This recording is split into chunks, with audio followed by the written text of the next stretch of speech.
The sun was shining brightly as the school bus rolled to a stop at the edge of a dense jungle, ready for a day of exploration and adventure. Easy, a curious 12-year-old with a passion for nature, Ezu, his energetic 9-year-old brother, and Mia, their spunky 7-year-old sister, could hardly contain their excitement. The class trip to the jungle was something they had been looking forward to for weeks, and now the moment had finally arrived. As they stepped off the bus, their teacher, Mrs. Thompson, reminded them to stick together and stay on the marked trails. Little did they know, this trip would turn into a real-life adventure that tested their courage, teamwork, and resourcefulness. With wide eyes, they began to follow their classmates along the well-marked trail. The jungle was alive with the sounds of chirping birds, rustling leaves, and the distant calls of monkeys. Easy led the way, always making sure his younger siblings were close behind.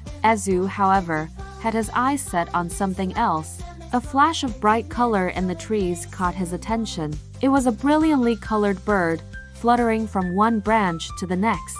"Look at that bird!" Ezu exclaimed, his excitement getting the better of him. Before Easy or Mia could stop him, Ezu took off after the bird, running quickly through the thick underbrush. Mia giggled, racing after him, eager to keep up. Easy, worried for their safety, called after them to stop, but it was too late. The two younger siblings had already strayed off the path, and in no time, they had ventured deep into the jungle. "Wait, come back!" Easy shouted, trying to catch up. But as he ran after them, the dense vegetation tangled around his feet, and soon he too was lost. The once familiar trail had disappeared behind them, and they were surrounded by towering trees and the sounds of wildlife. The group had wandered off course, and now they were truly lost. For a moment, panic gripped Easy's chest. His heart pounded as he looked around, realizing how far they had strayed. The jungle suddenly felt enormous and unwelcoming, but he knew he had to stay calm for his siblings and for himself. Taking a deep breath, he turned to Mia and Ezu, who were both looking a little scared but trying to hide it. "Okay, guys, we need to stay calm. We're going to be okay," Easy said, trying to sound reassuring. "Remember what Mrs. Thompson said. Stay close to water and leave markers so we can find our way back." Ezu, still wide-eyed, nodded. "What do we do first?" Easy pointed toward a nearby stream that trickled gently through the jungle. "Let's follow the water. Streams usually lead to bigger bodies of water, and that might lead us to help." The three siblings carefully began walking along the stream, keeping a close eye on the path. Easy remembered that leaving markers, small piles of rocks or broken branches, could help them keep track of where they had been. As they moved along, they kept marking the trail behind them, hoping it would guide them back to safety. The sound of the stream flowing steadily helped soothe their nerves, and for a moment, they felt a bit more confident. As they walked, Mia, who was always the observant one, pointed to something on the ground. "Look, footprints," she said, her voice tinged with excitement. The kids crouched down and examined the prints carefully. They looked like human tracks someone else had passed this way recently. Could it be another hiker or someone who could help?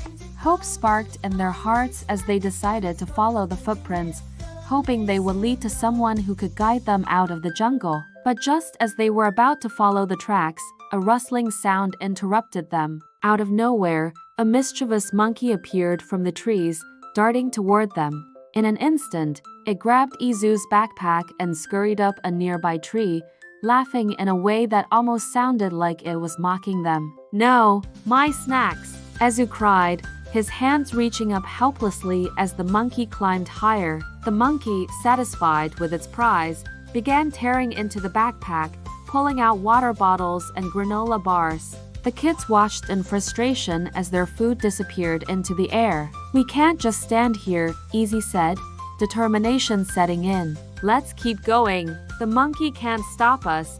Just as they turned to leave, the monkey dropped the backpack, almost as if it were done with its mischief.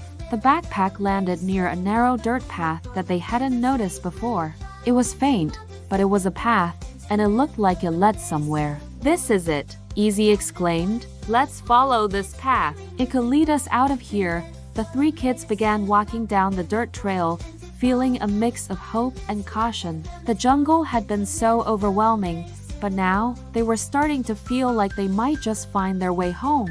They followed the trail carefully, the trees thinning out as they ventured forward. After what seemed like forever, they finally emerged from the dense jungle and into a small clearing. They looked around, and to their amazement, they saw the school bus parked just on the other side. Their teacher, Mrs. Thompson, was standing near the bus, waving frantically. The kids ran toward her, their hearts lifting with relief. "You found us," Easy said, out of breath, as he hugged his teacher. "We were so worried about you," Mrs. Thompson exclaimed. "You all did a great job staying calm and finding your way back. I'm proud of you."